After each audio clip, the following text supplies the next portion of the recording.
Hello, everyone. Thank you for joining us today. My name is Barrett Louie, part of the marketing team here at RIskIQ. We're excited you are able to join us for today's workshop with Splunk. As we begin, I'd like to thank GuidePoint for sponsoring today's workshop.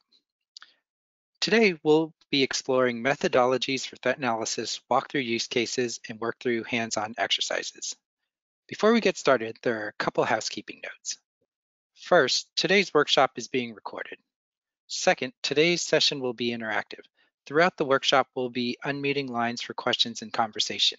If you have a question while your line is muted, please send them through the questions window in the GoToWebinar control panel. The team will answer questions as we go. Now, let me introduce you to the team that's here to support you today. First, Benjamin Powell. Benjamin is RIskIQ's Director of Technical Marketing and will be leading today's workshop with John Stoner, who is Principal Security Strategist at Splunk. In addition, we have folks from both sides here to help answer any questions you may have. With that, I'll hand it over to Benjamin. Hi, everyone. Thank you for joining us today. I'm really excited. We have one of our Interlock partners, Splunk, here, and John Stoner, who has created some marvelous hands-on exercises that we're going to do inside of Splunk. So, John, I just want to thank you for all of the time and effort you've put into this. It's going to be a phenomenal workshop. So what I'd like to do is I want to go through and make sure that you understand that this is live, it's interactive, and it gets better when you ask questions. If you don't know something, let us know, and we'll try to answer in the chat. And if it's a great question, we're going to unmute the lines, and we'll let you ask questions and talk to us. Because in our industry, the best thing to do is to experience these things, see them, and ask questions. Because if you understand what's out there and how things work, you're better prepared in the future. So we want to make sure that we do that. Now, you'll notice that on every slide, there is a promo code. So you can see up at the very top, and it's down on the bottom left. And then there's also a bit.ly shortener, and that's going to be to something that we need to register you for a particular Splunk server and Splunk account. So we're going to get to that for a minute, but I want everyone to understand that this is something that you're going to see in every single slide. So if we move on, you'll still be able to see it. So what I want to do is I want to go through and explain about the different types of accounts you're going to see inside of Passive Total, and what does that mean for you as a user. So the community users, if you're using a free email account like a Google, a Gmail, or a Yahoo email, what will happen is you're only going to see 14 days of results, and certain data sets you're not going to see, like, for example, services. What service is running on that particular IP address? Now, if you use an organizational email, then we consider you a security professional, like you're vetted. So then we will share that data with you. We'll share, you'll be able to see that data set, and we're going to give you increased amounts of visibility in the results that get returned. So you're going to get 90 days.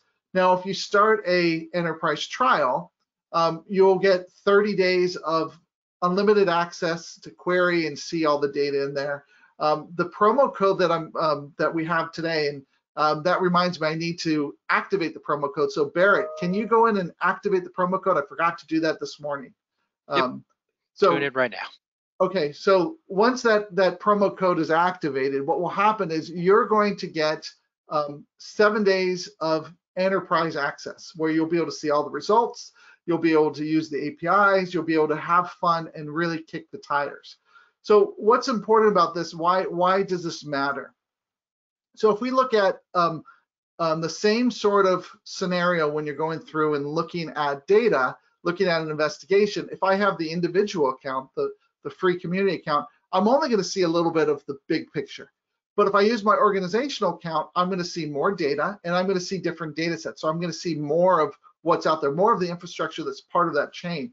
And if I use the enterprise account, I get data sets that will allow you to link other infrastructure together, either through history or through the relationships of how that data works and what's coming in and what's going out. We've already mapped these things out. We can now show you that full aspect of the investigation and what's there. So for example, we've launched a threat portal. So we take open source threat intelligence, and then an analyst will go through and look at RiskIQ data and expand it, and you'll get enterprise indicators, which means that takes the investigation further down the road for you, so then you understand the whole picture.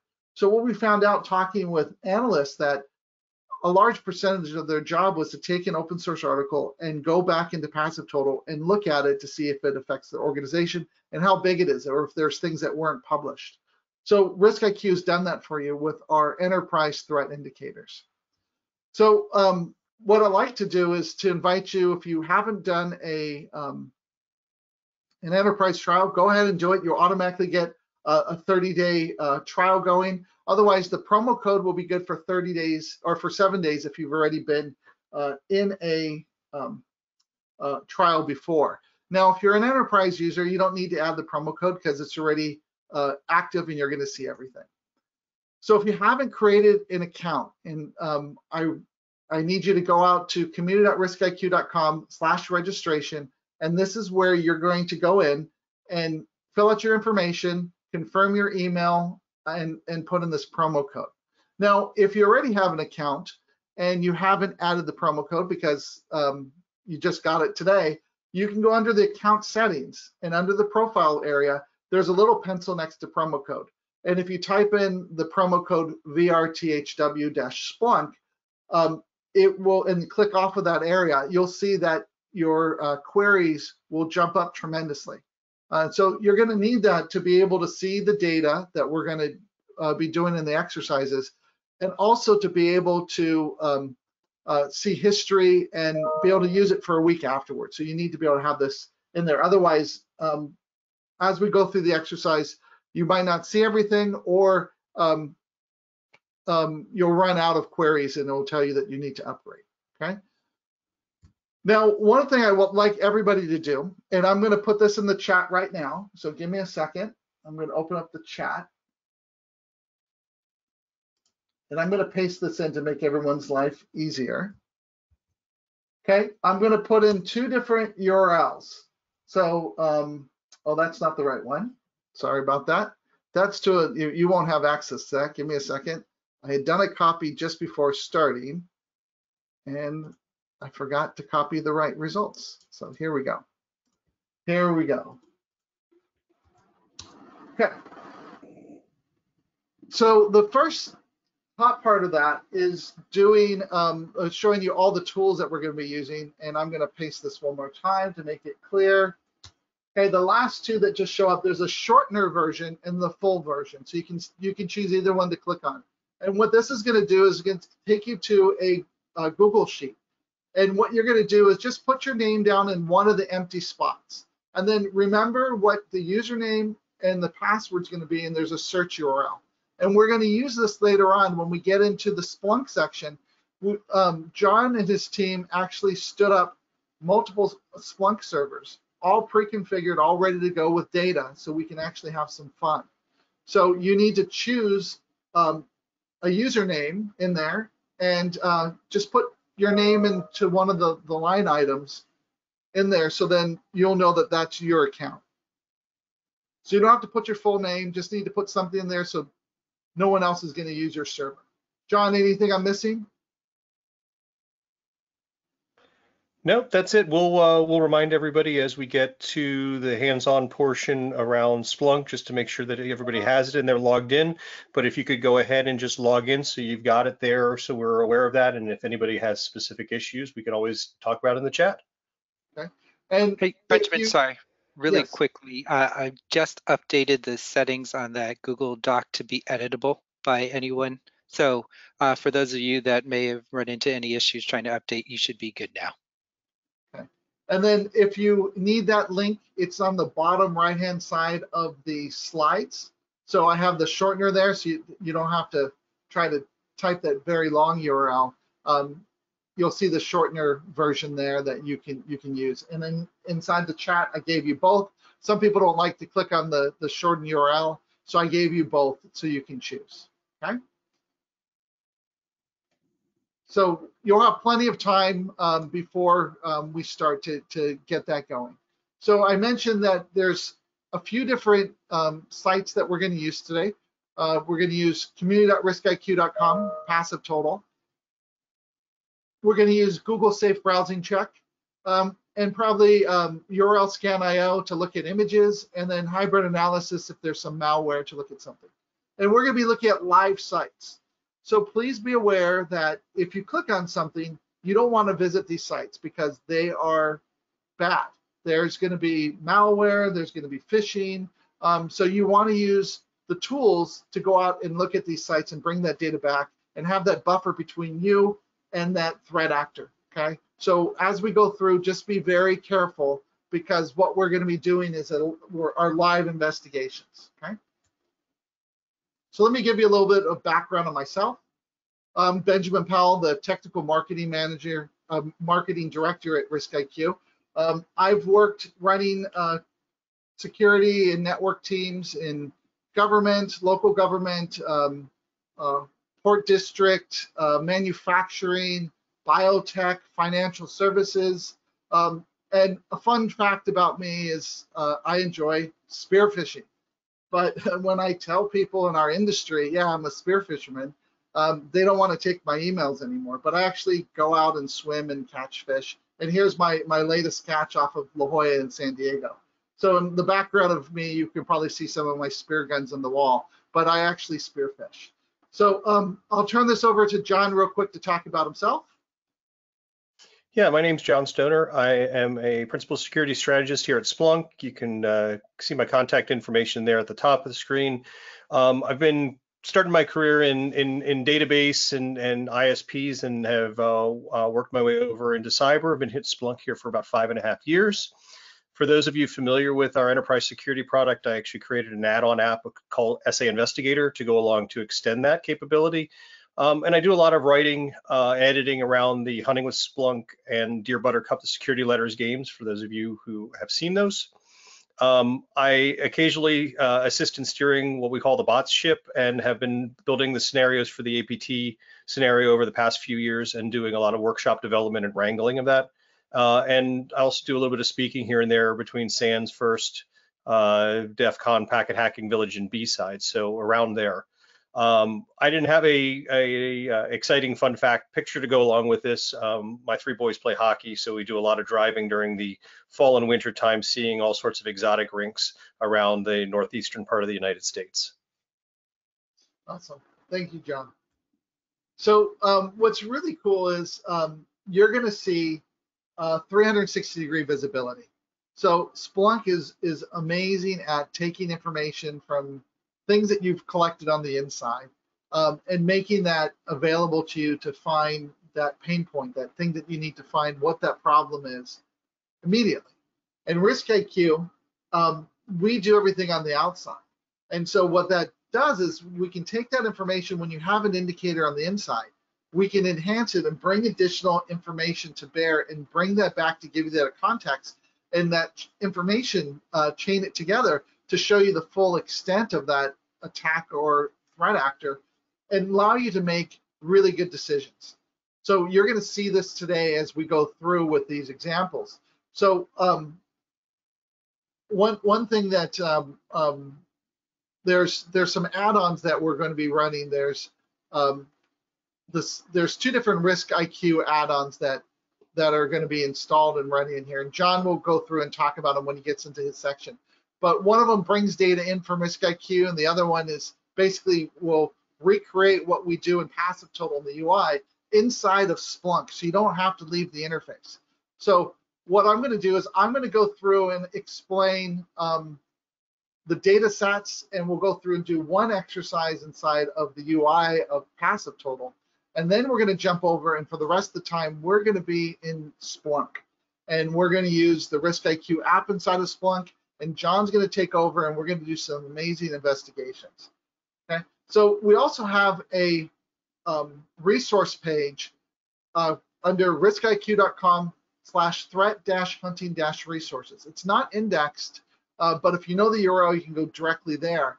And what we do is every time we do these workshops, we will publish new use cases and examples out there from the recordings that we do and the bookmarks that we capture. So you can come here to get additional training in threat hunting. So what we're going to do is we're going to quickly do some poll questions, and it's important for us to do this because the way that we present the data to you, the information, we can slant it to give it to your perspective, the perspective that you're used to. So I'm going to ask Barrett to ask some questions so we can find out about the audience and know what level that we need to speak to if you're new to RIskIQ or new to Splunk, and then what your role in the organization is. So the first question is, what area of the organization you work for? Incident response, vulnerability management, SOC, threat analyst.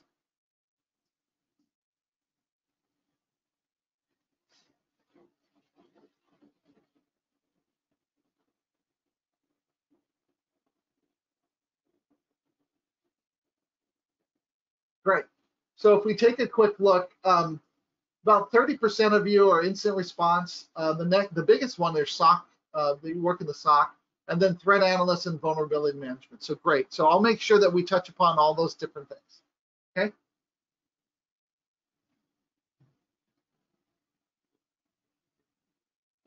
Okay. Next poll question: do you currently use passive total? Yes or no?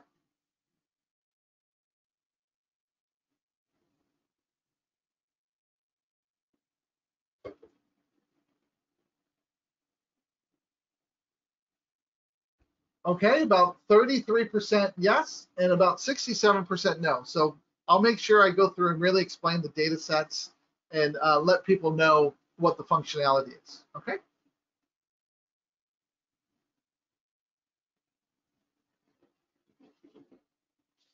Okay, are you using the community free version or the paid version?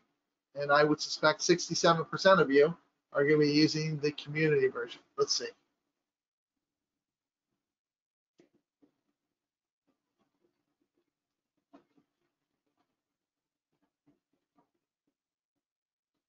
Uh, 80% the community version and 20% enterprise. Okay, very good.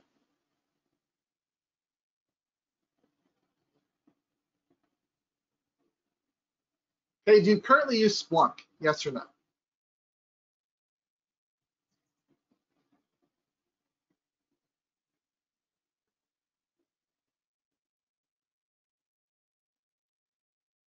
Okay, about 75% of you use Splunk, so that's going to be great. It's going to make it a lot easier for John. And about 25% of you are no, so this will be great. So you're going to see some capabilities that you've probably never seen before. And it'll be really good for you to see that, okay?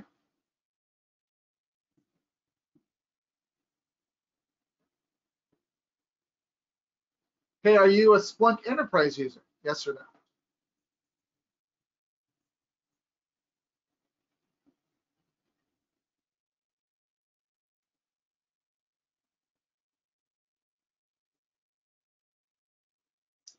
Okay, about 69% of you are, 31 aren't. Okay.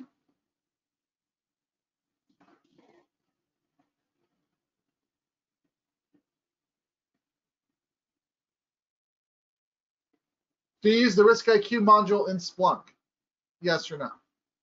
The reason why we want to ask is if when John does his part, he can explain how to configure it, how to set it up if you're not using it today.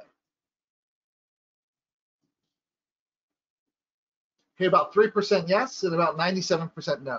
So now John knows. Okay.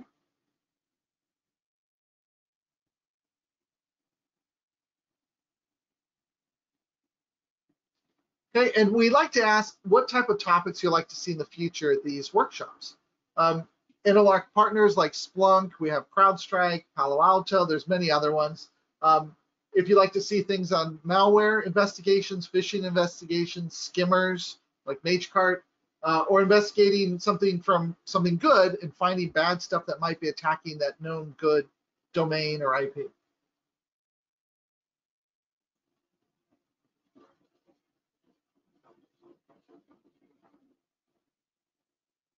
Okay, so about 42% want to see something with malware, 35 want to see something known good, 15% phishing, and then the skimmer, and then have another partner come out. Okay, so everyone's in luck because I'm going to do one where we're going to start off with a known good and find people that are attacking that known good entity.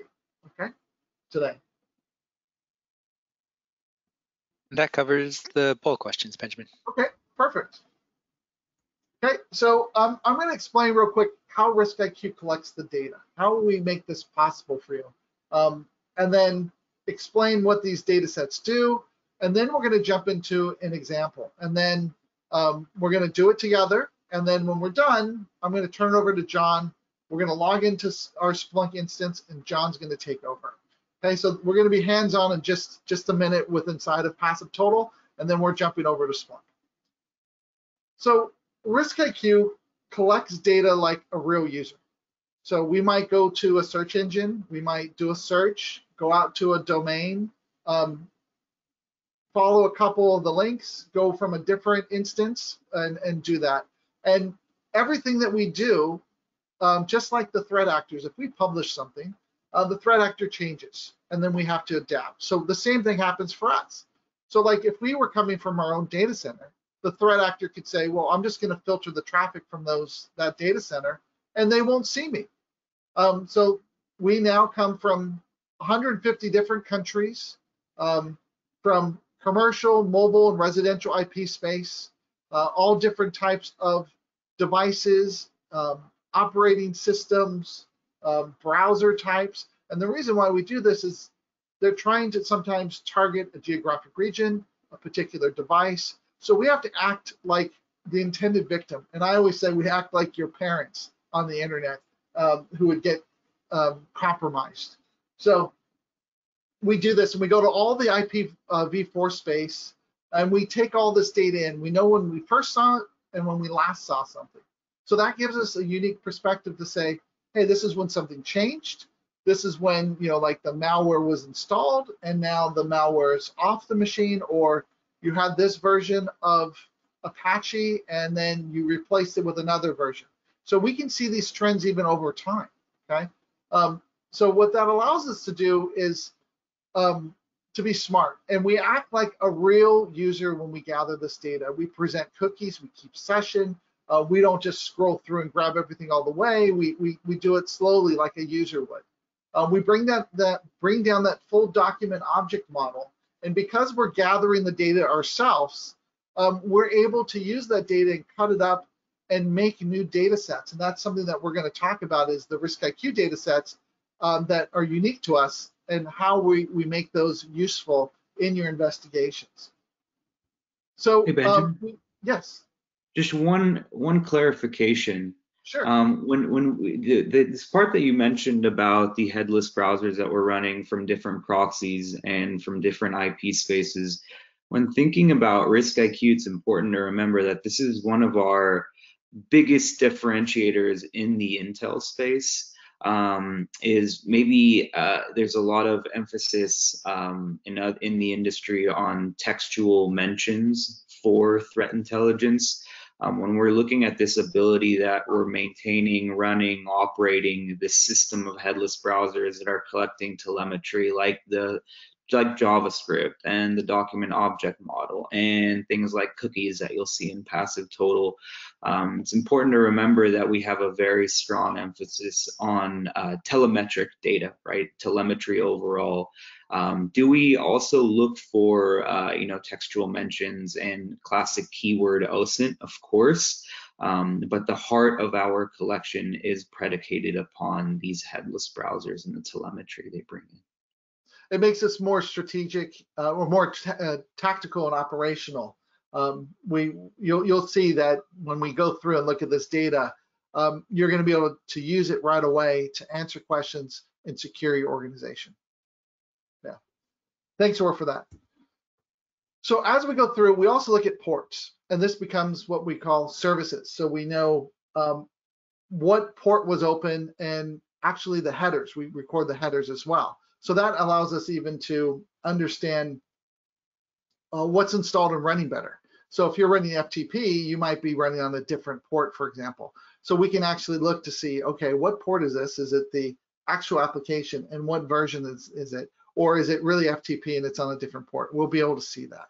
So we look at over 228 different ports. We do billions of HTTP requests a day.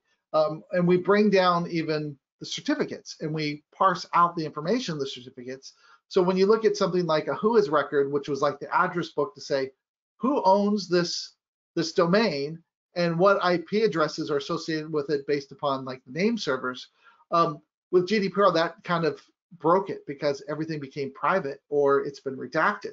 But you can look at the certificate sometimes and be able to link that together, and that's available to everybody. So we'll go through and we're going to explain that. So when you start off, for example, with a single piece of malware, it's very easy for us to say, hey, the layer 2, there's an IP associated with that and a certificate. Well, that certificate's also associated with another domain and another IP address. And that IP address is associated with another domain and certificate. And then there's a tracker. There's maybe a Google Analytic code, and that's also the different domain. And you build out this infrastructure chain. So you're going to be able to do that inside of Passive Total very easily. And we're going to be demonstrating that to you today to be able to see the full extent of the threat from that one little piece that you might have seen on the inside. We'll be able to peel back that onion and expose everything. Now, we also do threat intelligence. So with the open source threat intelligence that's out there, we were finding out that a lot of people were taking those indicators back into Passive Total and searching to say, well, when this was published, did they publish everything? Did they really tell me the whole threat? Are there any areas that I need to be aware of? Did it change over time? So what RIskIQ has done is some of those indicators might have been in an image. They might not have been very easy for you to get at. We've taken all those types of IOCs, and everybody, free or paid, can look at the community indicators and just click on them without having to type them. So that will save hours in a person's day if you were doing that. That's right off the bat. But what we've done is we've had our threat investigators, our researchers go through and look at those publications and say, hey, is there anything else you need to be aware of? Are there other indicators out there that are linked to this bad threat actor because we have that infrastructure chain that's pre-computed already, this internet intelligence graph to be able to say, we know how the internet is and how it's changing, and here's the threat, here's all the pieces that make up that threat, and put some extra information into it. So for example, if we take that first initial indicators that were published, the enterprise indicators are the ones for the paid users. We've already gone out and found all that additional information and link it together for you. So you can see all of the full picture just right when you go read the article. So if you come to us and you read the article on us, we're going to show you that extra information right away. So it also gives you the ability to go back in time. So I can look at whois records from 5 years ago. We have that data in here. I can look at how did something change over time. I can make my view be very specific in the results to go back and look how it looked over at that time and how it looks today and compare those two. So when we start collecting all this data, we're looking at services, the document object model, and this is from the client perspective, just like a real user would see, the phishing, the JavaScripts, the cookies, the certificates, the banners, the DNS, the mobile applications, all that information comes in. And when it comes into RIskIQ, we see about 250,000 different domain resolutions a day, over 5.5 million unique resolutions. We have over 106 billion unique DNS records. We do about 2 billion web requests a day. We look at, we have over 300,000 new port observations, and we probably have one of the largest mobile app databases in the world. We have over 34 million mobile apps that have been sandboxed, understood what's happening, how they're communicating in our back end. So when that data comes through, think of it this way: the analysts, the data analysts and scientists, they're going to look at that data and say, hey, we see this trend, we see something that's happening, and they're able to even every single day roll a new data set if we need out of the data that we have. We take yesterday's data with the things that we collected today and we merge that together. When we do that merge every day, we can actually go through and pick out a new kind of data out of that stream if we want to and roll it back to the beginning of time. That's very unique for us. So we have information like the host pairs, like when you load up a page, what comes in and what goes out. So the dependent requests, the links, the things like that, the trackers, the Google Analytic codes, clicky IDs, the open source intelligence, the who is, the passive DNS, and then we even have some derived data sets. When we know something's bad, we have a list of everything that's bad. And if we mark something as on our blacklist, Google and Microsoft will take those and put them into production in about 10 to 15 minutes. So customers of ours, if they notify us that, hey, this is infringing upon my domain, it's domain infringement or phishing, and they confirm it, within 10 to 15 minutes, 95% of the world won't go there because you'll get the red pop-up. And then it takes about a day to 4 days to actually do the takedown of that bad stuff. So this is what we do. So how does this help you? So if you look at the cyber kill chain, okay, most organizations focus from the delivery on backwards. And this is the area that you can control and see. And this is where Splunk functions inside your organization, taking all that telemetry, all that information. And where RIskIQ focuses is on outside of the firewall. So this is on the deep and dark web and on the open web.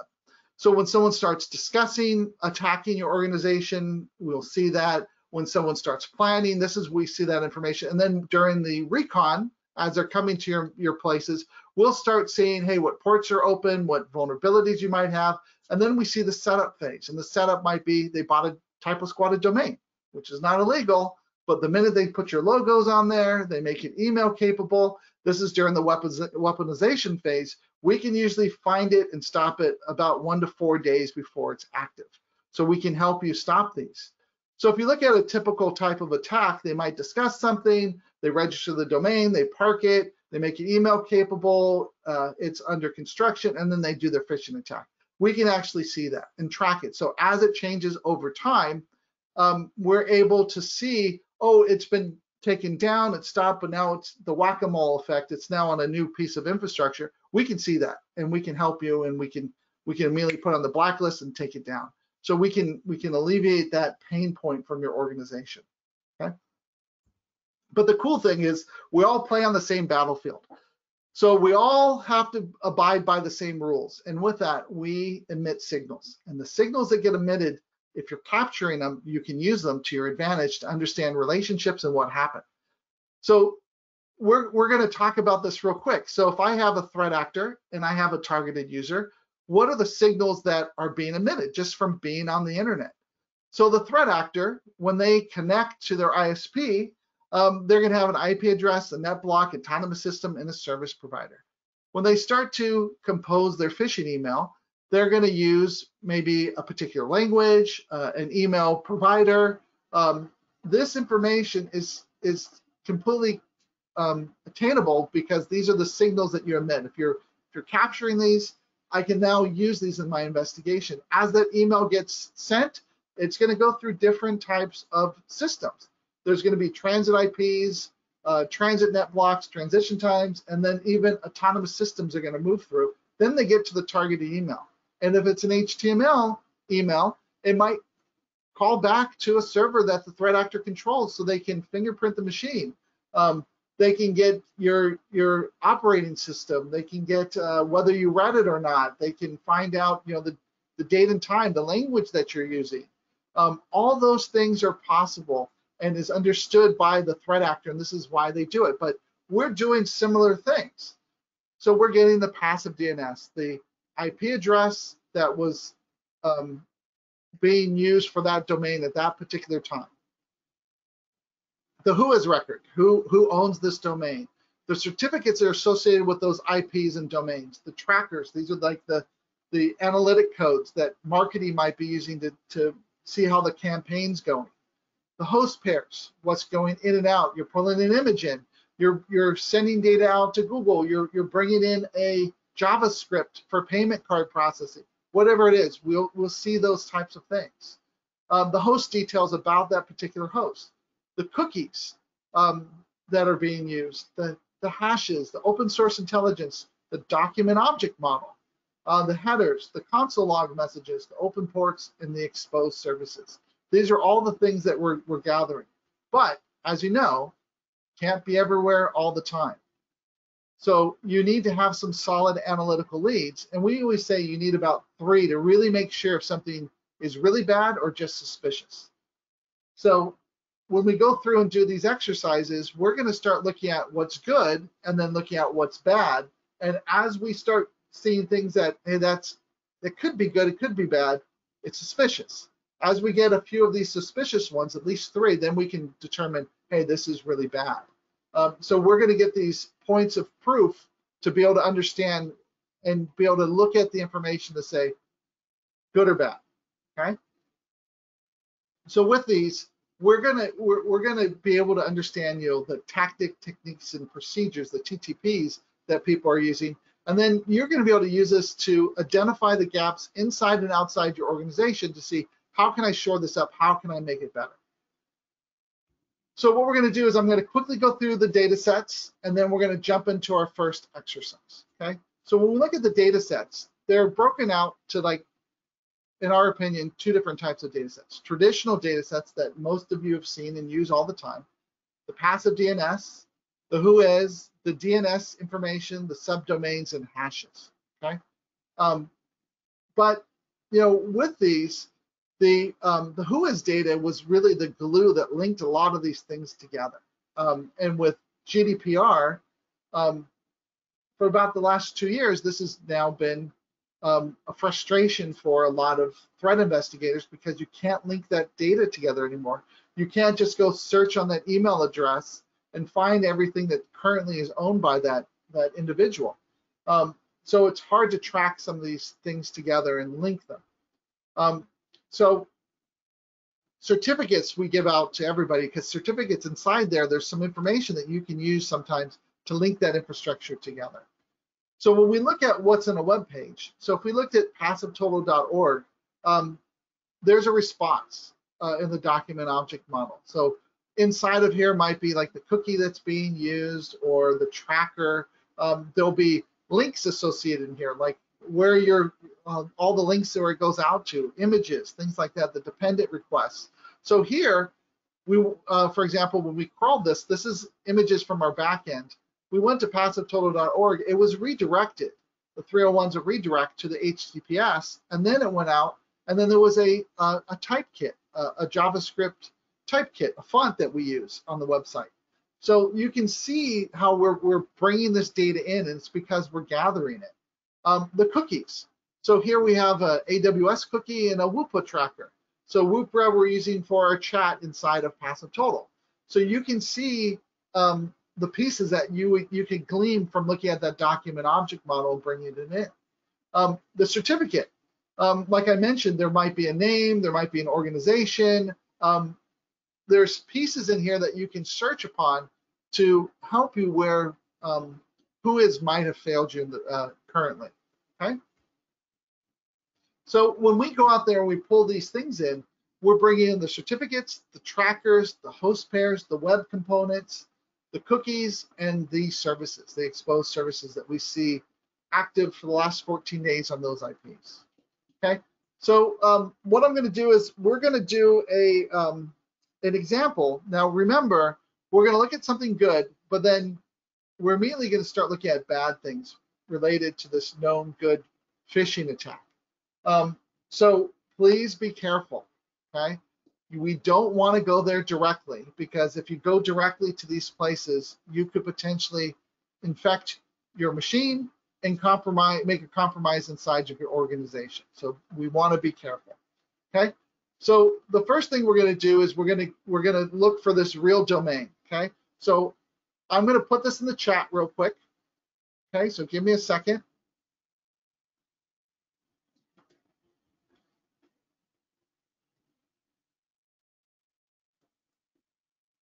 Okay, and I want you to look at the second link. So I'm going to bring up my tabs here. Okay, so you don't have to go to this the first link, but this is really a Canadian financial system where they do you can search for your payment transfers. Okay, so this is a real site. And if I come through and I look at I view the source, you can actually see inside of here all the information that we have in here. And let me see if I'll find a code real quick. So let me let me look at a tracker. Let me just find one in here. I'm going to copy this, come back here. Okay, so here's a tracker. So you can see inside of here, here's a Google Analytic code that's being used. And here's that tracking number. So we're pulling this information out when we create these data sets, okay? So what we're gonna do is we're gonna go into passive total, and we're gonna look at this real site, and then we're gonna look to see if anybody is attacking them or have compromised them, or what's occurring with it. So we're starting from a known good perspective. So I'll go through and I'll explain the interface because a lot of you were new to passive total, and let's go through. So up here on the top, you can see the first and last time that we saw this. So this is like when the domain was created and when the last time we communicated to it. So this was back in 2011 was the first time we saw it, and we just talked to it on the 24th. This heat map here are 6 months view of the data that we have. This data bar is all of the time that we've had looking back in time, but this is the last 6 months. Now, if I hover over one of these numbers, these are the IP addresses we saw responding to that domain on that particular day. So if you see a curve on the bottom, that's the end of the month. Curve on the top is the beginning of the month. If I select one, that will filter the results to just show me those pieces of data. If I hold the shift key down and I select another square in the heat map, that will show me that range of time, okay? And if I want to go back and see everything, I can just go back to the far right, click on it, and it'll clear the filter and allow me to see everything. So this is how you can answer that question. Hey, 3 weeks ago, we had this problem. You can go back and make it look like 3 weeks ago, okay? And see the data, how it looked like in that particular window of time, okay? On the left-hand side, you can see IP addresses and different types of autonomous systems and sources of where we got these from. So the sources are showing you where the data came from. Did RIskIQ do it, or did we have a partner that we share data with for passive DNS to get those A records to see if there was any gaps, because we don't want to have any gaps. So with passive DNS, we can't be everywhere all the time. So we get data from other people and they can take our data. So we share that. So you can see what the source was for this. Now, if I want to filter, if I click on the little checkbox and I click on it, I'll see those records. If I click on the check again, I remove it. If I click on the X, it will remove it from the filter and I won't see it, okay? So this is how you can filter the results if a lot are there, if you get like thousands, for example, okay? So I'm gonna click on it again and take it off. Now, as I go over and I hover over the ASN, you can see Encapsula. This is the who owns this block of IPs, okay? And we even have it tagged over here. And you'll see routable, and you might even see unroutable. So if you look, if something is gray in that area up above, it might be that we don't have any data, but it could be that there's a non-routable IP address, like a 127.0.0.1 address, and you're going, on the internet, that's not possible. How are you getting a non-routable IP address? Well, inside of the WHOIS records, there will be a name server. And if we go and we view a name server, it will give us all of the domains that are set up in that name server. And sometimes what the threat actor will do is take something in the domain server and make it a loopback address for a while. And then they do their attack, they make it public for maybe a day or a couple hours, and then they put it back again. So we'll see that flip-flop. So we do that by looking at the name server and seeing, you know, every domain that was listed and the IP addresses that are associated with them. So we'll look at that information. So we look at the WHOIS record. If you're on the free account and you're not in a trial, you see the current record. So you would just see this one. But if I went back in time, I could go back and see all the records that RIskIQ has and see how those change over time, okay? I can look at the registrants, the email addresses, the phone numbers, and each one of these are clickable, where I can actually go through and click on it and search and find, we call that pivoting, to find additional information on this, okay? The certificates that we see here, we see that there's 24 different certificates. Each one of these certificates, if I expand them out, will tell me where it's from and the infrastructure that they're associated with.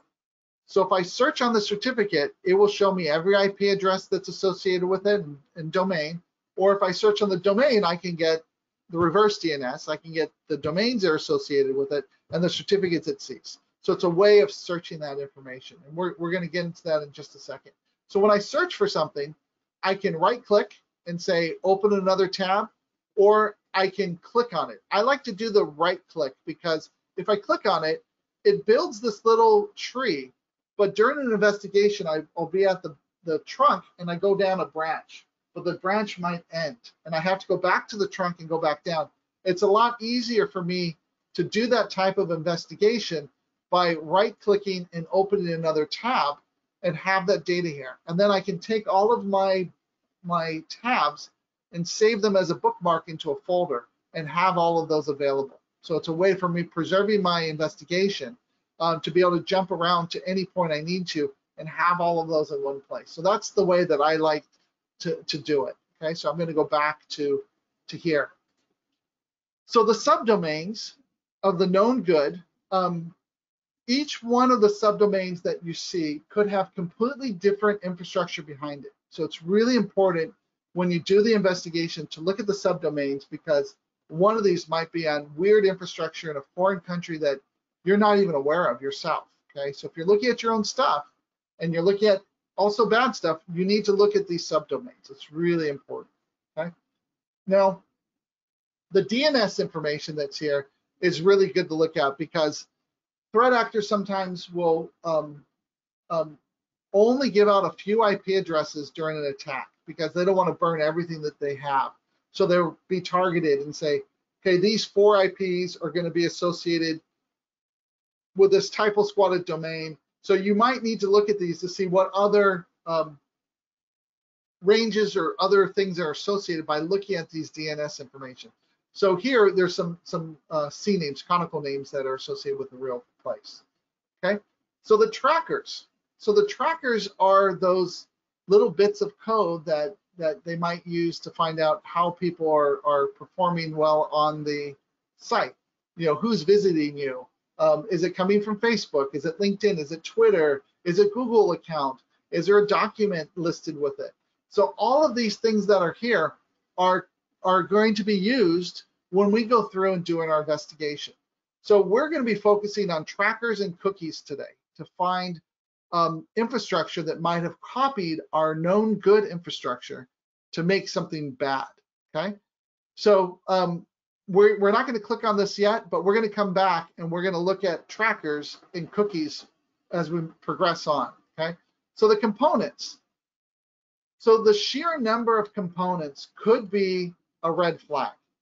If I'm a threat actor, I'm only standing up the infrastructure I need to do the attack. I'm not putting extra stuff because I have to pay for it. I have to potentially maintain it. So you're only putting what you need. So infrastructure that has a lot of things in there is less of a red flag if something only has 2 things inside there. So as we go through, we need to look at that. So the host pairs. So the host pair is like the traffic map. What's coming in and what's going out from these websites. So it's another way that I can start looking. So if you notice here, there's a lot of these that say phishing in here, okay? So I can look inside of here and say, this is the real site. So that's my child one. So if I filter that to say, who's reaching into my real place, this is a good way for I can start looking to say, hey, I want to look at anybody that's going in and pulling stuff out. So there's images, there's scripts, there's different things. There's 111 different things. So I can expand this out by changing the number on the page. I'm going to make this 500. Okay, so we'll let that go. And we can now start to see very quickly if something is attacking me or not based upon this. Okay, we even tagged it for a lot of these. Okay, the open source intelligence. So these are, it's like a paid Google search that we go out to certain websites, grab that data, bring it in, and make it available so you can stay in the interface and see this. And I'm currently in our classic PT. So when we're done with this, I'm going to show you we're going to show you the new PT interface that has the threat intelligence baked into it, okay, from the get-go. So the hashes, so there's over 1,000 hashes listed here. It doesn't mean that, hey, this is all bad. I could have an email gateway, and the email gateway is blocking malware going into my organization, but it's alerting, emerging threat or hybrid analysis to it. And so it's being registered with me, but it's not really, it could be something that I'm not hosting, but it's just something I caught, okay? And then the cookies that are associated with it. So these cookies, each one of these unique cookies, I could potentially search upon and find other infrastructure that had duplicated me and duplicated my cookies and my trackers, okay? Are there any questions in the chat or before we get into looking now for the known bad?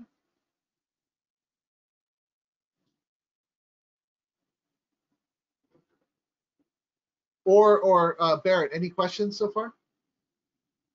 Nope, none for me. Okay, perfect. So what we're going to do is let's go back to trackers now, okay? And what we're going to do at this point is we want to see where our own Google Analytic code is being used. So with separation of duties in a lot of organizations, you don't have visibility to this. So it's probably somebody in marketing that could go into Google and log in to see the analytics to see how your web traffic is doing. And with that, you would probably see websites that you don't own if you're being compromised. So what we're going to do is we're going to right click on this GTM 5SR238 and open that up in another tab. Okay, so immediately when I do this, I get a first and last scene. So all of these places are using my Google Analytic code. Some might be my organization, some might not be, okay? So if I'm a financial services place and I see this storeroomgrowers.com, that might be a red flag, okay? So I want to right click and open that up in another tab, okay? So as soon as I do that, okay, let's see what we see. Oh, so we get analyst insights. I forgot to mention this before, but these are questions that analysts always have at the top of their head when they look at something to say, hey, good or bad, okay? You can quickly look. Has it been blacklisted? Oh yeah, it was blacklisted 2 days ago. Okay, resolving blacklist. So that means it's on, it's off, it's on, it's off, it's happening. I can look when it was registered. So it's a newly registered domain, when it was last updated, how many IP addresses are associated with it, how many new subdomains. So there's been new subdomains 3 days ago. Okay, so these are all things I can start looking at. If it's registered, if it's resolving, and when did we crawl it? Just a day ago. Okay, so if we look at this, I see the Netherlands. So there's 3 IP addresses in Netherlands and 1 in the US. Okay, and I can see the different who owns these IPs. Let's look at the WHOIS data. It's registered to somebody in China. So if I'm a Canadian bank, I probably don't have this. I'm probably not doing this in China. Okay, so this could be a red flag. Go, hey, why is this Chinese organization using my Google Analytic code on their site? Oh, that's kind of strange. Let's look at the certificates. Okay, cPanel. Okay, so it's a paid certificate. Okay, so no red flag there. It's not a Let's Encrypt free certificate company. Okay, let's look at the subdomains. Okay, there's just that one subdomain. We'll look at the tracker. Okay, so as I look at the tracker, I see the tracker that we searched upon. I see other ones, but I also see this HTT track source. So let me open up another tab and let me see what is HTT track. Oh, HTT track. It's a free software for duplicating websites. Okay. It's a free piece. It's a legitimate open source piece of software, and you might have used it yourself. I've personally used it in past jobs where I had to take something from development, move it to QA, move it into production. So I've done that before. Now, what RIskIQ does is when we see these, when we crawl the internet, if we see the little remnants that are left over when you use one of these tools to say, for example, where the source was, where this was copied from, I can now see that, hey, the Canada Revenue Agency, Canada Refund, it was copied from there. So this Chinese company has a link back in the 24th, last scene, the 21st, first scene, where it's now doing something with like the IRS of Canada, okay? So I immediately see that. And there's 16 things here. And so right now there's some red flags going, why is this happening? They had my Google Analytic code, and now I see this other one for this Canadian one. Let's look at the components here. Okay, so I'm looking through, there's a reCAPTCHA, counter up. So let me expand this out. There was 39 of them. So as we go through, we're seeing all these things. They're all associated with phishing because this domain has been associated with phishing, but it doesn't mean that that component is actually phishing. Okay, just to let you know. So now let's look at the host pairs. So as we look at these host pairs, let's look at these causes and stuff. So I can see these CSS imports. So if I filter on the CSS imports, I can see which domains they're actually pulling in the style sheets from. And sometimes you can see them that there might be other targets that they're going after, okay? I'm gonna uncheck this so I can see everything. And let's see, there's another one here, a .ca, another Canadian company in here. Online banking, HSBC. So it's pulling some stuff from HSBC. So HSBC, so another financial institution inside of here. If we look at the hashes, emerging threats, if I click on this, it will say, hey, you have to log in, you have to have an account. But you can sometimes come through and copy something and go into like virus total.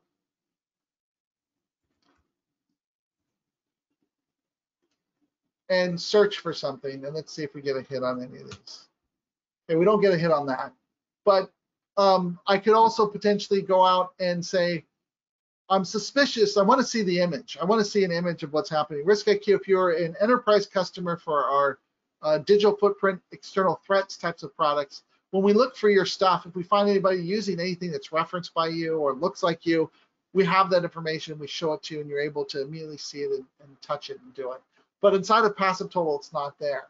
So if I went in and I look for the storeroom growers on URL scan.io, so I'm going to copy this. I'll throw this into the chat real quick so you can see it. This is like for the last 5 hours, 6 hours, 10 hours ago.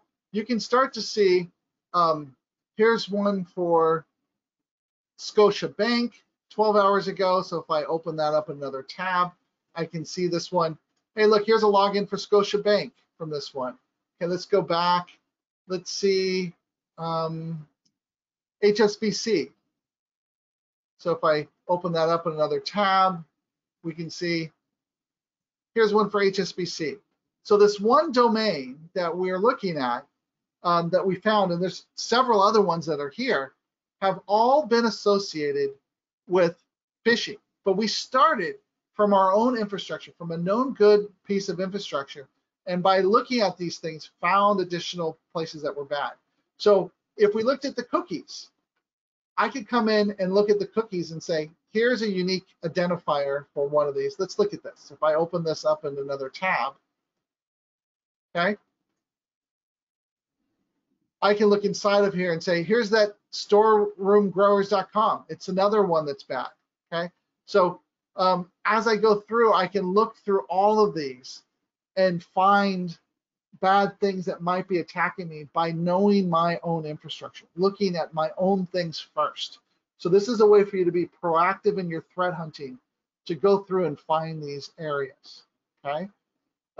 So I just wanted to show you some of the advanced data sets you haven't seen before that are really important for you to understand, to really make your investigations expand, either from looking at a bad guy and finding more things that they're related to or they're connected to, or something that's good and flipping the script and finding related bad things that are attacking it with inside of RIskIQ.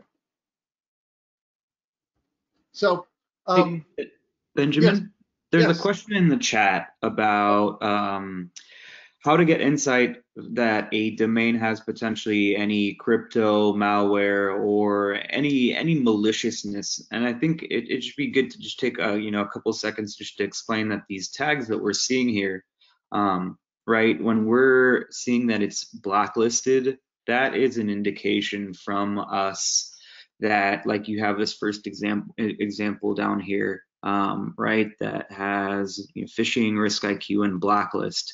So to the question about maliciousness, we're not necessarily obviously saying that every Chinese domain is bad, but particularly ones that obviously have this tag, like a blacklist.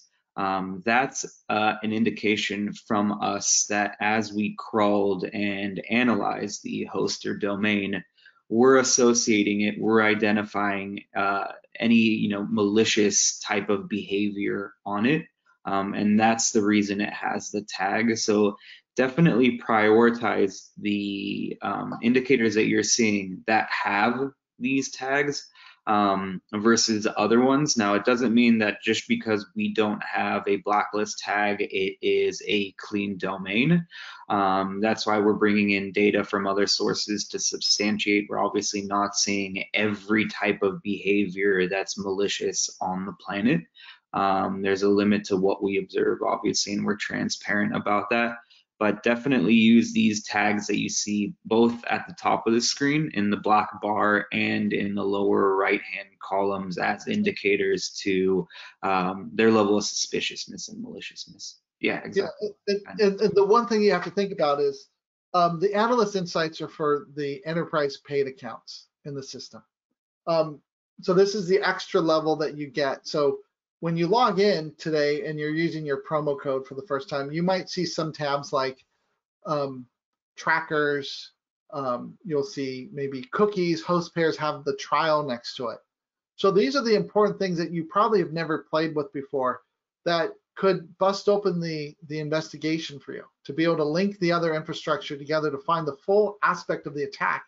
So then you can take that information back into, like, for example, Splunk, and do something with it, and take that information and protect the organization from those other pieces that might come back to bite you if you don't do it right away.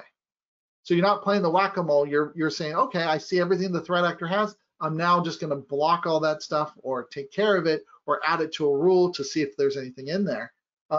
Those are the aspects that I want to try to show you. Is I can take any of these things that are listed and I could select them all, and then I can say, hey, I want to add it to a project. So when I add it to a project, so let me get a new project going here.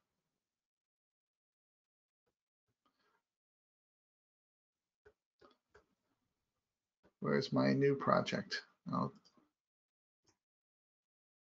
I'll just go into a test one.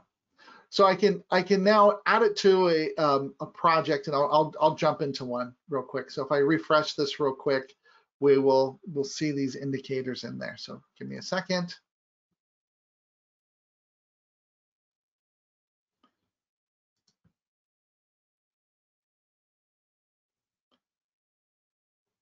And while you're doing that, Benjamin, just to echo your point on the importance of the infrastructure chaining, right? It's this idea that you're taking a tool which is inherently intended to be, reactive, right? Something happened and then you query it in passive total and you see the data. The optimal use of this is doing that infrastructure chaining and then finding out about other indicators that you may have not been hit with, may have not seen yet. And then you're taking a tool which is, I guess, generically, technically used as a reactive tool, and you're changing its posturing to be more preemptive, right? So you're taking essentially technical intelligence, but you're making it more strategic in that sense, if it makes sense. Yes, exactly. I couldn't have said it better. So if I create a project, there's several different ways I can create one. Public project means every single person inside of Passive Total can see it. So be really careful when you create a project, because if you're doing an investigation on a threat actor, you don't want to make it public, because if it's public, then everyone can see it. If I make one a team project, then everybody in my organization sees it. So if you're using an organizational email, what we do is we group you all together. So then everyone in your organization can see what you're working on, and you can share information. Now, the private one, the analyst project, is just for yourself. So if you're investigating somebody in your own organization, you can lock them, you can make it so it's only for you. Now, you have collaborators in here. These collaborators are any user inside of RiskIQ Passive Total. So if you have colleagues at another organization that you're sharing data with, or somebody outside the organization, you can just add their email addresses in here, and then it will show up under their My Projects. They'll be able to see what you're working on, and they can share. So once you create a project, let's give this one Splunk. So now that I've submit this, I now have a project in here, and if I refresh, I should be able to see those two elements I put in here. Okay, for some reason I'm not seeing my projects. Let's see. My projects, here we go. So I have this in here. I have monitors. So what that means is that, hey, if there's an IP address change with this particular domain, let me know. And what will happen is I'll get an alert, and that alert will show me the changes for those things I add in there. So if it's a domain, I'll see whenever a new IP address shows up. If I have an IP, then if I'm monitoring IP, I'll see whenever there's a new certificate or a new domain associated with it. I can put in a who is record piece, a certificate, those types of things. And then I also get a history. And what's nice about this is you can look at any of the public projects or your own projects within your team or yourself and see how this thing progressed over time. Where were you when you added this artifact in there? So it's like a history. It's like the case file with it. So you can actually see everything. So I just want you to be aware of that. And with that, what I'm going to do is I'm going to turn this over to John. And so, John, do you want to take over as presenter, or do you want me to make you presenter? I will change that over right now. Okay. So let me find myself in the list. And this is where the fun begins, just to let you know. I can't wait for this. All right. So let's.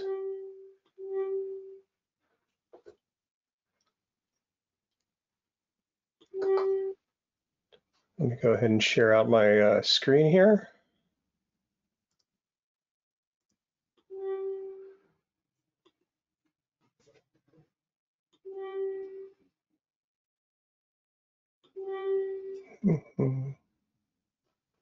You guys can hear me clicking futilely there as I'm trying to get that to share my screen. I'm not sure why that is. Click on something else and then do it. Okay. Yeah. Worst case scenario, then exit and come back in. Worst case. We're headed. Okay. Let me see here. Just don't end the meeting. Right.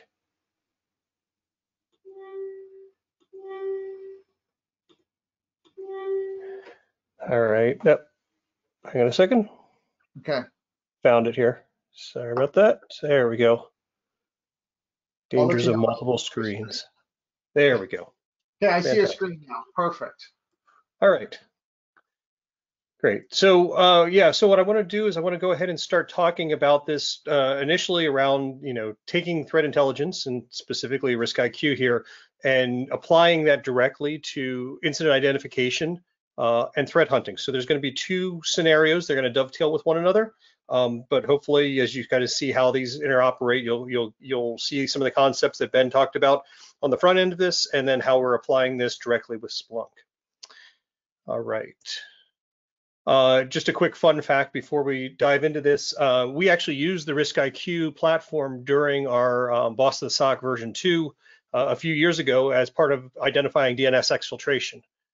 So if anybody has actually done our Blue Team Boss of the SOC competition or have been part of the APT hunting workshop that we put on, you may have actually come across RiskIQ in our example around DNS exfil. And it was really, really effective to use just as a side point. All right, so for those, and I know there are a good chunk of folks who are familiar with Splunk Enterprise and Enterprise Security, but just to do a quick level set in case you are not, I wanted to just talk briefly about what we do with Splunk.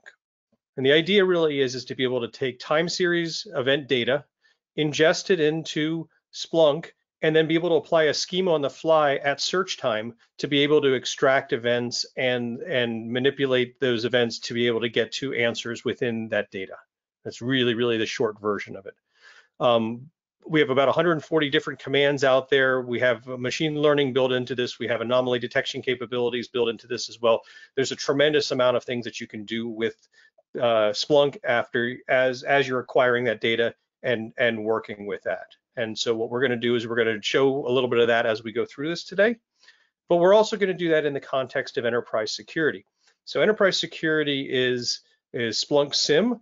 It literally sits on top of Splunk Enterprise. So, you know, we provide enrichment, provide investigation, and really that, and as you can see there, the foundation for security operations around this. Enterprise security is made up of 5 frameworks: threat intel, incident management, asset and identity, risk, and adaptive response. The first 3 are the ones that you're going to kind of see the confluence of those today as we're working through enterprise security. And it allows us to be able to go ahead and take what we refer to as a notable event based on some correlation. It allows us to go ahead and take an asset or an identity and have contextual information around them. And then we're taking those events that we have within our environment and correlating that with external threat intelligence to be able to go ahead and create that picture. So while enterprise security does cover a lot of different things, the things I want you to take away are we're focusing on these 3 frameworks as part of this, and that we are going to go ahead and have enterprise security literally sitting on top of Splunk Enterprise. So if you're familiar with enterprise and you're familiar with with SPL, the search language, as well as the visualizations, all of those carry over into enterprise security. All right. Now, we talked about this very early. If you are interested in going out and downloading the RIskIQ add-on for Passive Total, as well as the app, I put the links in here just so you have that as a reference. The add-on is the piece that allows us to hook into via an API call back to RIskIQ to get information. The app is more of the dashboard reporting visualization piece of that. We're not going to go so much into the app today to be able to navigate through it. We're going to kind of focus on a specific use case and leverage enterprise security with the add-on. But I want you to understand and differentiate between the two. If you want to be able to pull data into Splunk, you need the add-on. And then the app is going to be able to do some more additional dashboarding as well. But we will still see some of those capabilities as we go throughout, and I'll just try to highlight those as we go. All right. So hopefully everybody's logged in or logging in as you are, or in case you're not, go ahead and continue to do that. I'm going to go ahead and kind of set up where we're walking into this from an operations perspective.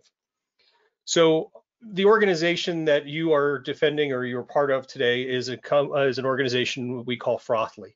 And Frothly is a creation that we utilize for our boss of the SOCs. That is a organization that makes knockoff yeast and actually has moved into brewing as well. And you can see some of the beers that they make available and are out there for sale. Frothly's not a big organization.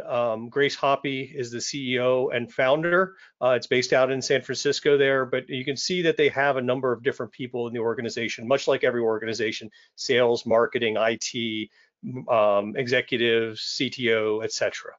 Right? So similar to that. The sad part about this is that Frothly tends to run into trouble here and there, and so not everything's a nice pint of beer. Sometimes it's spilling out on the floor along with their information. Frothly's found themselves targeted by various fictional nation state entities, both the Taedonggang and the violent memes over the past couple of years. And so oftentimes they're going to have to deal with nation state APT actors amongst all the other things that happen to them. So you are Alice Bluebird. You are the security analyst for Frothly. and you're going to go ahead and be working with enterprise security and RIskIQ integration to be able to go ahead and understand what's happening within the environment. Okay, so that's kind of the scene that we're setting. Hopefully everybody's been able to log in, and we're going to dive into the first vignette, which is talking about additional infrastructure from the adversary. So using some of the techniques that Benjamin talked about earlier, you could go out to RIskIQ and find update.mdnsresponder.com. And I'm not going to ask you to do it right now because we'll get to this in a bit. But kind of what happened before, right? We had an incident at Frothley earlier, go back in time, maybe a little bit earlier last year, what have you. And the result of that was a specific domain, this domain listed below, has been added to our local watch list. So within enterprise security, you can go ahead and there's threat intelligence capabilities to pull externally, but there's also the ability to go ahead and add from internal. So we went ahead and said, well, we had an incident, this domain was part of that. Let's go ahead and add that to our watch list. So if we see any other activity, resulting with this domain being fired, I want to know about it. Pretty straightforward. Okay. So right now, let's go ahead and start off. I put a couple of different ways that I want you to find your way to enterprise security. But at the top of the screen, you'll notice it says Splunk Enterprise, top left. And then next to that, it'll say app : enterprise security. If it says enterprise security there, you're in the right spot. If it does not, go ahead and click on that drop down and go ahead and select enterprise security. If you have widgets on the left-hand side like this, go ahead and click on enterprise security as well.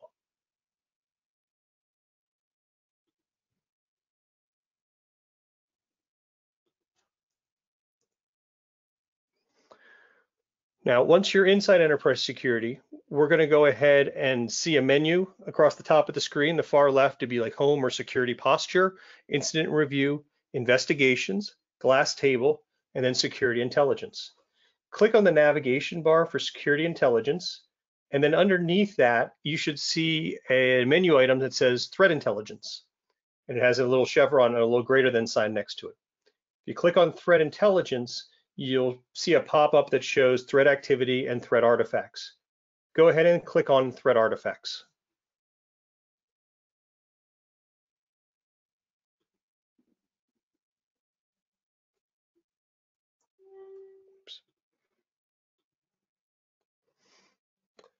Threat artifact might take a second to go ahead and load, but that's okay. As we're doing it, you should start seeing something that looks a bit like this.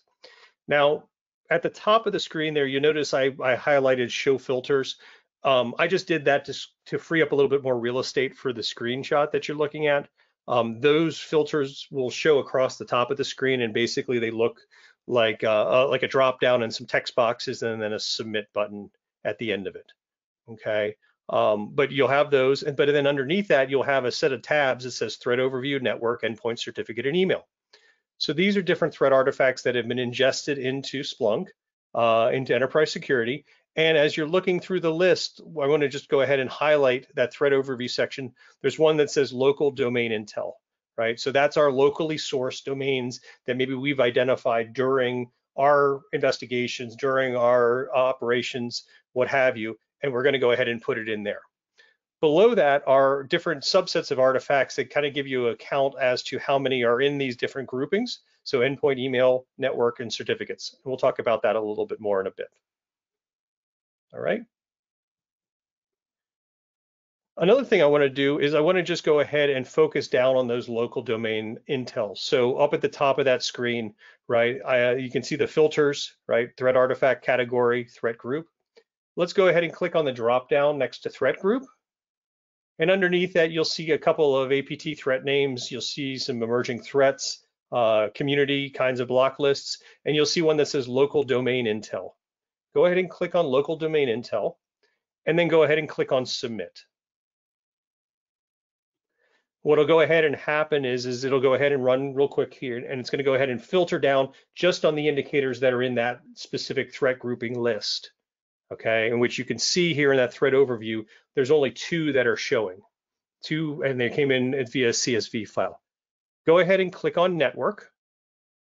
Okay, And this just provides us a little bit more detail. So there's actually 3 sections to the network screen: the HTTP intelligence, IP, and domain. And then I just exploded it out a little bit so you can see that both the craftbrewerconference.com and the update.mdnsresponder.com are in our threat intelligence collection already as local intel. So the idea here is that and this is a little bit of the setup for the overall scenario and just some familiarization around threat indicators. But this allows us to go ahead and have our threat indicators already collected that we're aware of, that we want to go ahead and focus on, and then we go ahead and go forth with our day. Now, that was last year, right? That was what happened before. We're hitting the fast forward button. We're hitting the jump to light speed, right? We're going back to the present. Okay. So here we are today, or August 19th, when I pulled some of this together, right? All right. So what happened today is that one of our users, and as I look down the left-hand side here, I can see that the username of the system was A Grady. Okay, and this is Audrey Grady, and she is one of the Frothly employees, and she went ahead out there and appears to have issued a query via DNS to this update.mdnsresponder.com. And so you can see that over here in Stream. This is Splunk for Stream, which is wire data collection. It parses it out in a nice JSON format. You can see both the queries and the responses here. And you can see that she issued a query going out to this site, and I could see that her IP address in this and the query and the DNS server as well. On the right-hand side, I also have a sysmon from a Microsoft sysmon a log as well, showing similar information around a query going out to update MDNS responder, right? Because I have these activities now, I am now able to go ahead and correlate these events with those threat intel indicators that I've already got. So let's go ahead and take a look and see what we have. In enterprise security, across the menu and nav at the top of the screen, go ahead and click on incident review. And what will happen is the page will go ahead and load, and it will look something like this when it does load. I'll give you a second there.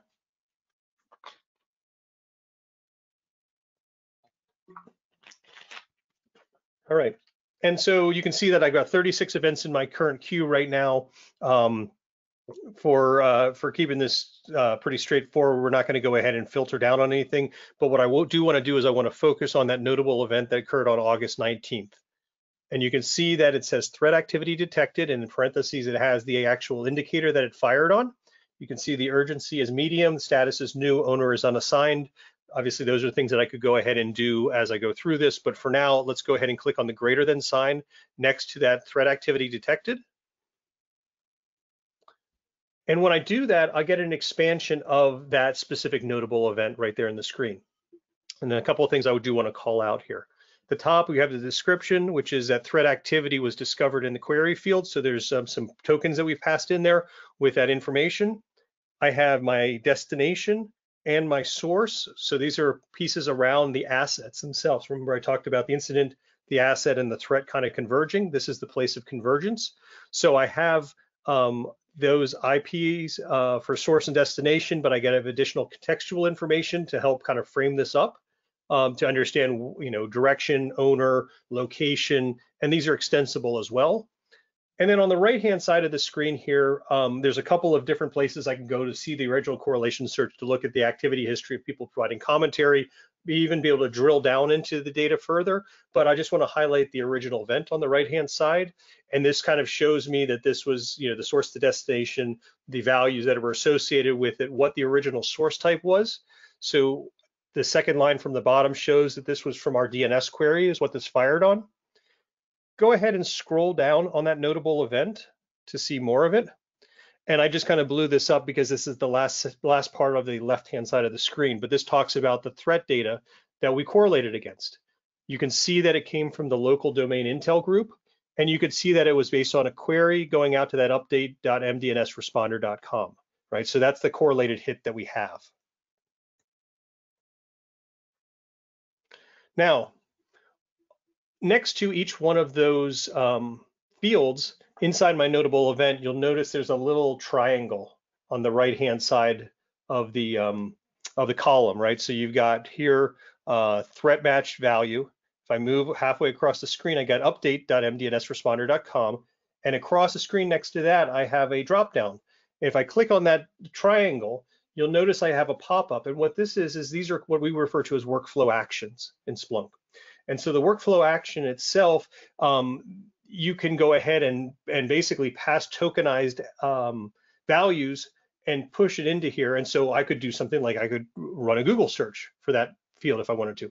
You notice I could edit tags around the values as well, but I can also go ahead and pivot over. And this is what we're going to do now, is we're going to pivot over to RiskIQ Live Investigation for that specific domain. And so really what I'm doing is I'm passing that domain into a URL. And when I go ahead and click on that, and once you go ahead and do that now,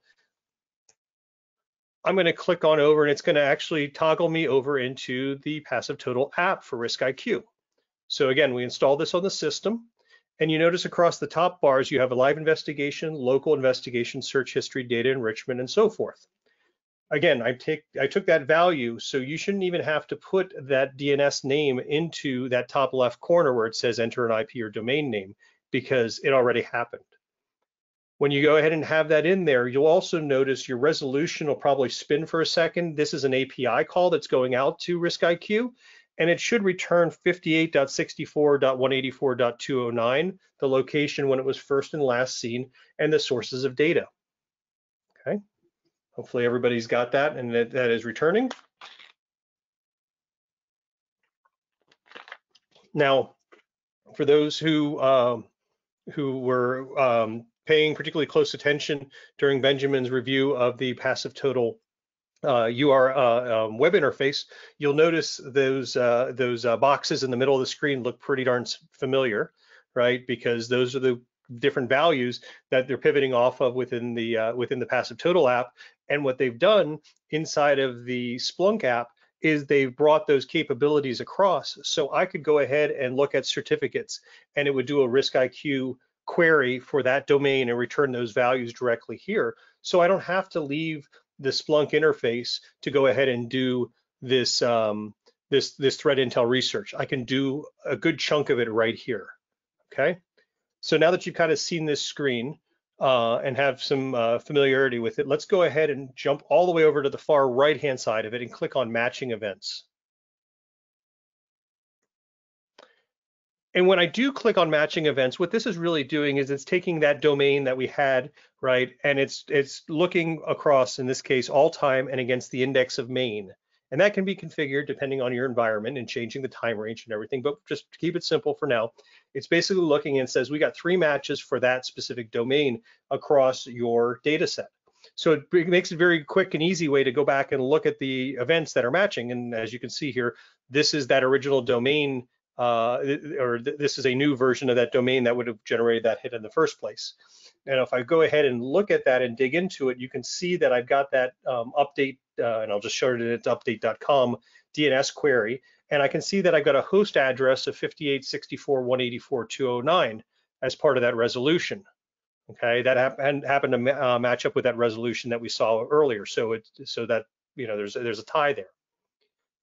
What I'd like to do. Can I mention one thing? Yeah, certainly. Okay, so the one nice thing about this interface with Splunk is that if you're doing an investigation on something, anything, once you search for it inside of the RiskIQ app, it will look at all of your data that you've captured in Splunk. So the outside-inside perspective comes alive. So then you can see everybody that touched that or saw something or went to some place that you're investigating. So it takes that rich visibility from the outside perspective that RiskIQ has from talking to all the IP addresses on the IP4 space and domains and bringing all of that right away into the Splunk interface so you can take action right away. So I just wanted to let you know that you're going to be leveraging this tremendously when you play with it. Right. That was it. Yep. And so I'm not going to go through all the different blocks at the top of the screen, primarily because you know, I want to make sure we go through both of our scenarios, but also you guys obviously have access to to an account to be able to work with these as well. And the concepts are the exact same that Benjamin covered earlier. But what I do want to do is let's go ahead and drill into the cookies tab. So go ahead at the top of the screen, click on the cookies tab. And again, what this will do is it'll go ahead and trigger an API call. It'll go out and it'll return something that should look like this, where you have, again, the host name on the far left-hand side, first seen, last seen, and then the name. And you'll see this name is, this is actually the name of the cookie, 107.58.55.392. It's very catchy. And you'll notice it also is hyperlinked. So once it does return, what I'd like you to do is I'd like you to go ahead and click on that cookie itself. Now, at this point, we are going to pivot out to RiskIQ. So if you've already logged into the RiskIQ portal, you should have it go ahead and bring it up. If you don't have it logged into it, right now, you might have to log into it real quick. Go ahead and do that, no problem. And while that's happening, I'll just kind of talk about what I'm seeing here. So the top left-hand part of the screen, that cookie name has been pushed into the RiskIQ portal, right? I didn't have to retype that; it went in there itself on the click-through. And you'll notice that I've got both hosts and IP addresses associated with that cookie. And so my initial look is a listing of the 9 hosts that are there. So there's 9 hosts out there. One of which looks familiar, the third one down, update.mdnsresponder.com. First seen 529, last seen 529/2020, associated with that cookie. But there's 8 other domains that, quite frankly, I wasn't even aware of that had some sort of association with that one domain I did know. Let's go ahead and click on that IP address tab next to the cookie search host tab. And now here, if I look, I also see another 22 IP addresses that are associated with that cookie. And since we mentioned that 58 address, that 58 address is in that listing, and you can scroll down and see all of them that are there. In fact, it's looks like it's about halfway down the screen there, 58, 64, 184, 209, if I recall correctly. But you can see that those IPs and host names are there, first, last seen, and so forth, all within that. So all of a sudden now I've got one domain that I knew about. But if I start looking at this, there's a whole bunch of other domains and a whole bunch of other IP addresses that are associated with that same cookie that I was not aware of before that maybe I need to do something about. So let's go ahead back over to our Splunk tab. That incident review should look like this. And this is kind of where, from a workflow perspective, I could start looking at closing this out or providing additional commentary. So we're not going to really go ahead and do this, but if you wanted to, you could go ahead and click on the little box next to it. You could click edit selected. It would pop up with some commentary. Pop up with some commentary. You could go ahead and put notes in there. You could change your urgency. You could change your status. You could assign it to a specific owner. You've done that basic triage, but now you've got all this additional information about adversary infrastructure that you might want to go ahead and do something with. So what have we learned in this initial finding and then the pivot? We obviously had a domain from a previous incident or an investigation that we had. We had collected that, we had stuck it aside. We saw subsequent activity to that specific domain, both via DNS and Microsoft Sysmon. Because of that, we had a notable that we went ahead and did some investigation on. We drilled into the RiskIQ and Passive Total app and pivoted off to that to be able to see the IP and the resolution. We went ahead and pivoted into the cookie to see what other associated IPs and domains were associated with the cookie that was on that specific domain. And we were able to identify another 31, well, minus the 2 we had, basically another 29 IPs and host names that were associated with that we could go ahead and tie back into this, go ahead and provide commentary into the notable event, and then notify the proper stakeholders from there. John, can I mention one thing? So this is looking at something that's known bad from the previous time. Like a year ago, you had this known bad, and now you're using RiskIQ to find the related pieces to this known bad, and that's where that cookie came in to say, is that cookie being used anywhere else from that known bad domain? And sure enough, it was. Yep, yeah. Exactly. All right. So the second half of this vignette is now that, we've got a problem, right? How pervasive is this problem? right? Because again, I can go ahead and pull that information in. I can pull these indicators in, and moving forward, much like we did with that first domain, we can be alerted to other new things that are happening. But this is kind of where I put my threat hunting hat on and start going backward and start looking back historically over time and trying to understand, when did these other things occur? Did we have these other things in our systems? Is there something that is much more long-term and pervasive that I need to go back and look for? And so that's kind of going to be the second part of this. So once we did the identification, once we have the notable, once we identify some of the other indicators for adversary infrastructure, I want to be able to hunt back in time and be able to start looking for those and understand more about what else is out there. All right. So the 31 domains and indicators were uncovered, right? Those are including the one we had plus the IP associated with it, right? The questions we want to ask ourselves are, what other domains or other indicators beyond those are associated with this overall issue, right? We also know that Audrey's machine was the one that issued the DNS, right? So that is a specific system that is of concern to us. But do we know what other systems may have been impacted by this or have touched these suspicious domains and IPs, right? So now what we're going to do is we're going to go ahead and walk through using enterprise security again, ingesting some threat indicators, and then going ahead and pivoting back and hunting against those. I will mention that we can do these things without Splunk Enterprise, with just Splunk Enterprise, but the process to go ahead and ingest the threat indicators would be a little bit different. So I just thought it'd be good to go ahead and show it to you in this manner, and then we can talk about it. If people want to know more about it, we can talk about it offline as to how else you could be doing these things. All right. So hopefully you haven't closed your Splunk tab. Hopefully you haven't closed the incident review that we were just at. That's the one we want to go ahead and start with. Okay. So let's go back to incident review. Let's go ahead and expand that specific threat activity detected event that we started with in our last vignette. And we want to open that back up again.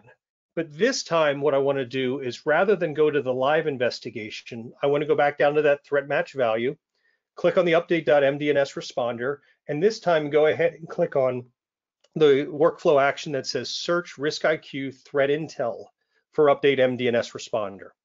And this actually throws us to the RIskIQ website directly, but again, it takes that takes the value, the tokenized value, and puts it directly into RIskIQ like this.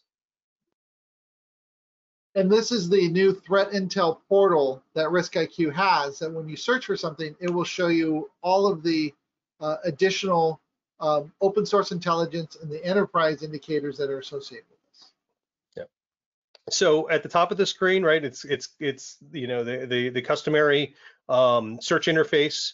Down below that on the left-hand side, you'll notice the passive total data summary, right? That's that resolution that we did in the first in our first vignette, right? So I could again pivot down into it and do my work there directly, but I could also do that part in Splunk.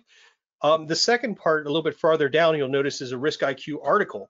So here's an article that RIskIQ actually wrote that references this specific domain.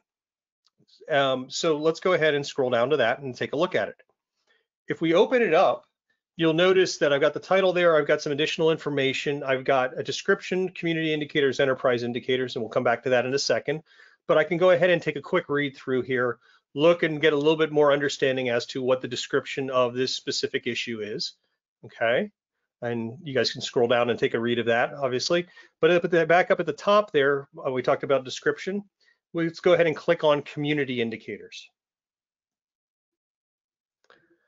Now, when I click on community, the interface changed slightly since this screenshot. You'll see public indicators, and the reason why there's only public indicators is because RIskIQ found this information and publicized it ourselves, so there wasn't any additional enterprise indicators with it. But you'll see public indicators instead of community indicators. Okay, great. So you'll see here that there are 104 indicators total. There's 33 IPs associated with this, 13 hashes, 3 whois emails, and then if you scroll down further in the list, you'll also see, you should see domains there as well. And you can scroll up and scroll down. You can click on the show mores to be able to see more of them as well. Just kind of get you familiar with the information that's there. So there's a whole bunch of information that I've got here associated with this specific domain. And so maybe this is kind of the catalyst for me going, okay, let's go ahead and start searching back against our data set to say, tell me more about some of these different things, because we've seen it impacted by one indicator in here. What else do we not know about that we need to know about? So one of the things I can do within the article itself is on the top right-hand side, obviously you can bookmark the information, you could forward or tag that as well. You could also download your indicators. So if you want to go ahead and click on that download button, the little down arrow with the underscore line, you could go ahead and click on that, and it'll go ahead and download the information in a CSV file. Okay. Now, this is the part where I'm going to ask everybody to put their pencils down, put their hands off the keyboard. And the reason for that is because one of the things that we do here is we're going to go ahead and upload threat indicators. Now, we're all not going to obviously upload the same threat indicators to the systems over and over and over again. I did that heavy lifting for you ahead of time, but I'm going to talk through it.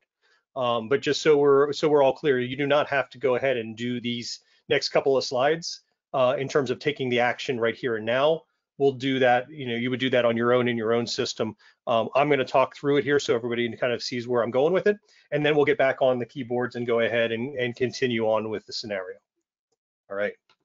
So when you output that data from RiskIQ, it comes out in a CSV format with one column describing the indicator, and the second column is the indicator, right? So domain, windowsupdating.net, IP 103.133.139.25. Pretty straightforward. There is inside of the add-on for RiskIQ the ability to upload indicators into an index, and I show this just briefly to illustrate that that is possible.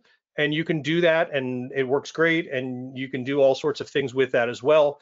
That is one way to get the data back into Splunk. And like I said, you're certainly more than capable and able to do that, and it's called out in the documentation. The other thing that you can do, and in this example, what we're going to do is we are going to import this data back into enterprise security. Now, enterprise security has a specific file format that it wants the data to come back in. And that it's actually pretty straightforward. It's called out in the documentation, but basically there's a couple of columns, and you could do these as individual.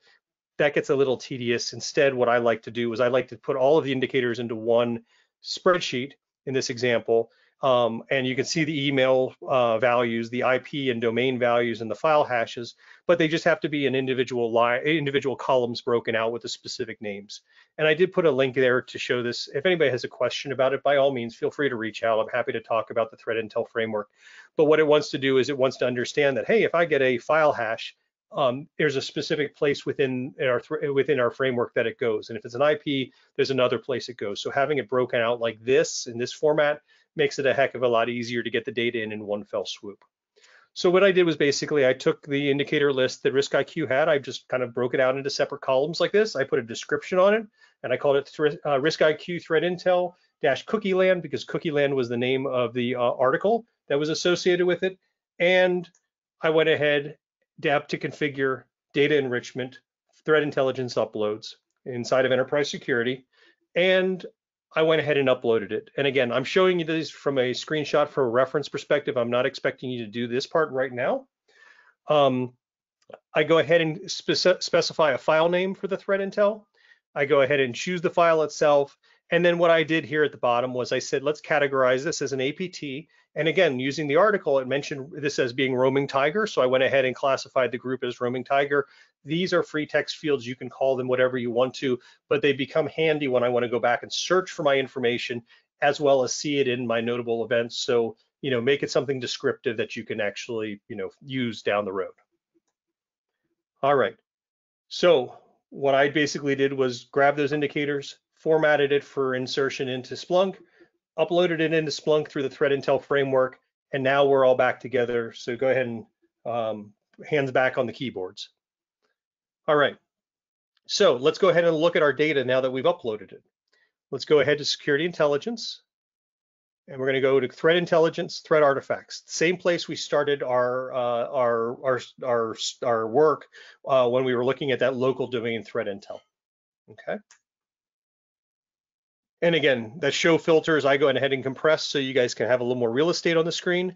But you'll notice in that thread overview, there is a source ID called RIskIQ-CL, right? If you recall, that is the name that I used to upload the threat intelligence.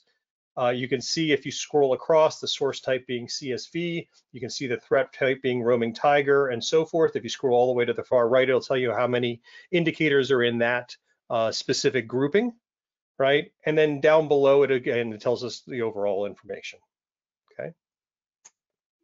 Now, let's just look at the roaming tiger threat intel as a whole. So similarly, like we did before, rather than selecting local domain intel, click on the drop down next to threat group, select roaming tiger, and then click submit. This will go ahead and run, and you'll see just that one group, the cookie land RIskIQ group, 105. Actually, your indicators might be 104. I had one in there that I needed to suppress. I can see 13 endpoint artifacts, 3 email artifacts, 34 IPs, 55 domains in my listing. Your numbers may be just a hair different, but that's kind of the idea here, is to get a summary of those different kinds. And then let's go ahead and click on the endpoint, right? Last time we clicked on the network tab, let's click on the endpoint tab. Now on the endpoint tab, you'll notice we have a bunch of file hashes that are listed there. If I had other values like file names, extensions, path, and sizes, they could be in here as well. But again, all of this associated with roaming tiger, and this is the file intel data, just to contrast with the network data from before. All right. So now what we're going to do here is we're going to go back and we're going to do a little hunting of indicators. So this brings up, and I mentioned this app at the very beginning when I introduced myself. This is an app that I built to kind of extend enterprise security. And the idea behind this was to be able to look at a specific asset or a specific identity and be able to pivot off of that to say, well, tell me about their network activity, tell me about their endpoint activity, tell me about their authentication activity, and so forth. What I did with this, as I was looking at this and building this out, was I actually added another dashboard to this, and I called it Hunting Indicators.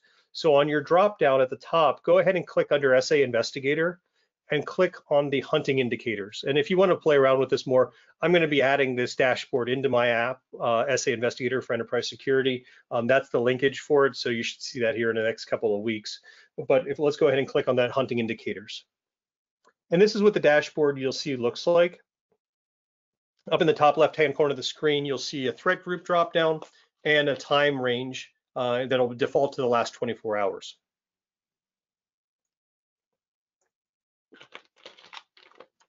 Now that we've loaded all of these roaming tiger indicators in, that's the group I want to see, right? I want to say, hey, I've got these 100 and some indicators out there. Tell me where they are in my Splunk instance if I have them. So let's go ahead and click on the threat group roaming tiger. This is a multi-select, by the way, so if you wanted to look for multiples, you could certainly do that. But obviously, for the purpose of this, let's go ahead and focus on roaming tiger.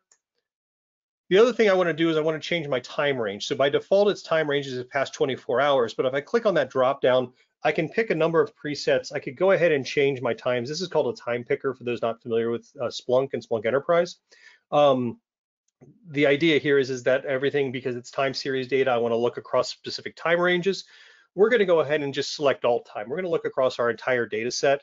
Now, depending on the size of your installation, that may not be realistic, or you just may want to focus on a specific time range, and you can certainly do that with the options that are there. But go ahead and click on all time. So this is what you should have. Roaming tiger is your threat group. Time range is all time. Go ahead and click submit. Now this will run for a little bit because what it's doing is it's looking across my entire data store and it's using my the 100 some indicators that RIskIQ provided us, and you'll start getting these tabs returning, or these panels returning some values. Now your panels will look a little different than the ones I'm showing you, mainly because I wanted to kind of free up some real estate on the screen to be able to show it all the way across. So that DNS answers based on an IP match is going to look a little bit different. I believe it's like a square next to an answer and a query side by side, but you can scroll side to side across it to see these values.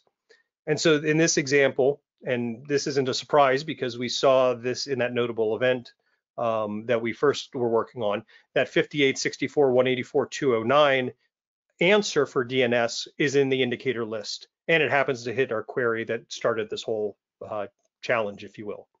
You can see my source address. So this is the Audrey Grady system that was compromised, or has the indicator on it, I should say. The IP of the DNS that was queried, and of course it ties to the roaming tiger threat group, and we saw one event there. On the destination IP matches, I did these as more roll-ups, mainly from a time perspective. So you can see these happened over a year ago, right? And I could see 4, 5 different IP addresses associated with an indicator of 154.216.2.135. So there, right there are, actually, I'm sorry, there's 5 IP addresses. There's 5 distinct IP addresses, one of which was Audrey's machine, but there's 4 other ones on top of that that have had some level of activity going out to one of those IP addresses that are listed on that list. You can see on the right-hand side here, for each one of those, this is an aggregate. So I saw a lot of events, 580, 512, 782, and so forth. So there's some actions that I probably need to take to look at those a little bit more and do a little bit more inspection. But I also can at least see here that this happened in August of 2019. If I scroll down further, you'll see that we have a panel for file execution hashes. And in this case, we saw that on August 2nd, the system of Matteo Velitis, and Velitis-L, had a process hash that matched the cookie land list. The process name itself, according to Carbon Black, because that's the EDR solution that I was running in this scenario, saw a process name of sd.exe. So sd.exe could be anything, but according to the process hash at execution, it appears to match something from the cookie land list. So that's problematic. So I need to look at Matteo's system as well. And then finally, I have some emails. Now, these are interesting because these emails are from 2020. And yes, they are who is, but conceptually, you kind of get the idea here that it looks like Mallory received an email from that email address with the subject of "from me, Gary." Now, the good news is that Mallory's was filtered as spam. Okay, and this is according to the message trace data we got from Office 365. But this other system, this Ubuntu system that we've got in AWS, whatever the heck that was, actually had it successfully delivered. So I probably want to make sure whatever that recipient address is in AWS is hopefully some sort of an analysis system and not something that somebody's actively responding to, or I might have a problem there as well. So where does this kind of leave us? Well, we were able to go ahead and take the RIskIQ data, right? We were able to pivot back and be able to find that article with these different indicators, right? We went ahead and downloaded that information, made my little format changes so I could go ahead and upload those in one fell swoop into enterprise security. Okay, so now what I can do is I can do 2 different things. One, for all new correlated events that are coming in, I can take those indicators and compare them to everything new coming in and say, hey, I've got something bad happening right now. But I can also then take that panel, that search that we just did, and look historically back across my data set and be able to find a lot of other kinds of badness that happen and be able to identify the systems they happen on and then prioritize my response. So at the end of the day, what do we find? Well, we found that the Frothley network communicated with 154.216.2.135 from 5 distinct addresses. We saw the Velitis workstation based on Carbon Black have 3 process executions that matched a malicious hash. And then we saw Mallory having that email sent to her that while it was filtered with spam, the other one was delivered and it was with the subject name "from Gary," right? So those things we were able to learn by being able to very quickly upload that and then look historically back across that. So to summarize that, we were able to ingest the indicators and correlate them as they came in. We pivoted back to RIskIQ to investigate, uncover additional indicators, identify additional adversary infrastructure, right? We were able to then take that additional adversary infrastructure and even more, download it back into our system and look even further back and identify things that had not been uncovered previously and be able to do our hunt with that. And we happen to do it with enterprise security, but just again, remember, you don't necessarily have to do it with enterprise security, but that's the way I wanted to show that today. John, that was amazing. That was incredible.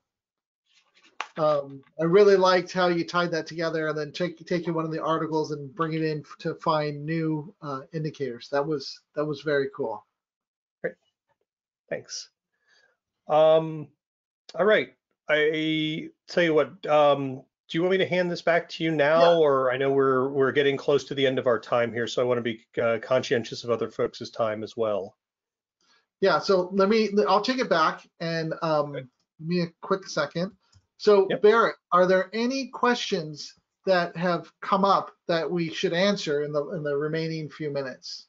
Yeah, absolutely. So let's jump right into it. A question for both, or more for John. Do you have to have Splunk Enterprise Security to use the RIskIQ integration?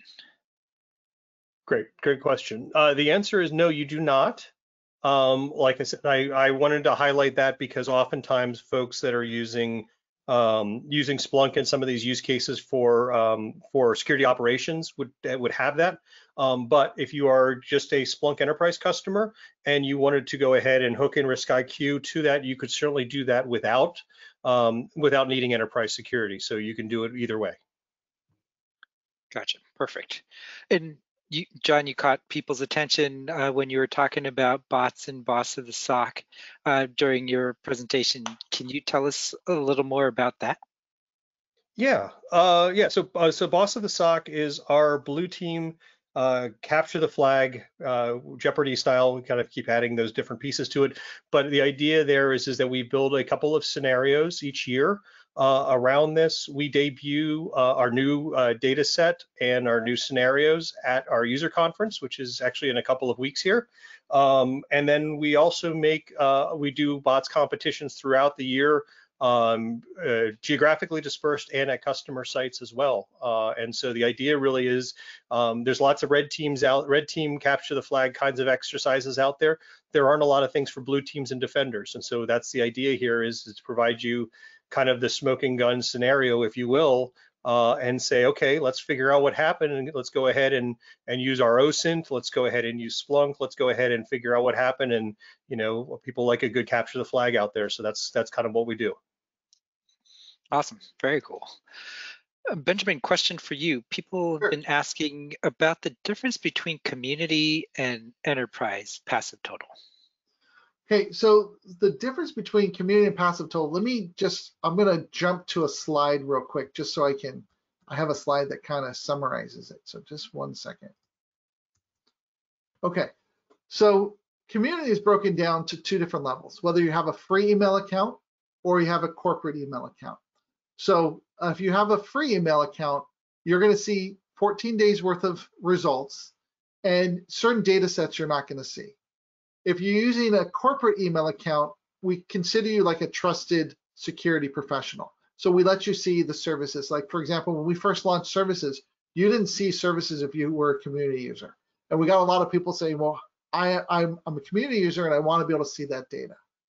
So what we did was we said, if your corporate email address, we know that, hey, you belong to an organization, we will give you that data set because it will help you finding problems that you might have or looking at your partners to see what holes might be there.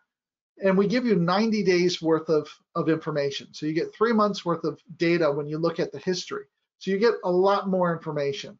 Now, the enterprise accounts, the paid accounts, get those advanced data sets that we're doing by our collection and processing. So the trackers, the components, the host pairs, the cookies and services. The certificates are also part of those advanced data, but we're giving those to the community. So you're getting either 14 days of the last certificates or 90 days of the last certificates. But that's the differences with those types of accounts. At any point, you can enter an enterprise trial, try it out for 30 days, kick the tires. Inside of your account settings, is where you would find the API key if you need to use the API key within Splunk or other tools as well. Perfect. Thanks, Benjamin. You're welcome. We're right at the top of the hour, so that's all the time we have questions for today. We'll follow up directly with those who asked questions we weren't able to get to live. You can always reach out to success@riskiq.net or sales@splunk.com with additional questions. Thank you to Benjamin and John for a great workshop, and thank you again to GuidePoint for sponsoring. Finally, thank you to all of you for attending. Have a great rest of your day. Thank you. Thanks.